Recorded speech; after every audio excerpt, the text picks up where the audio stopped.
Boeing 747-400. What we're doing here is we're doing inspection on the fan blade, but look at that, the engine's still turning.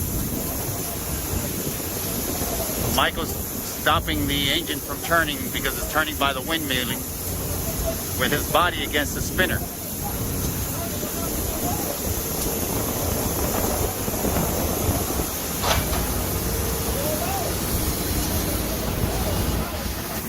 A non-destructive inspection on a fan blade that has a dent right there, Mike. That one right there's got a dent. See the guy's a dent? So we got to make sure that that dent doesn't have any cracks.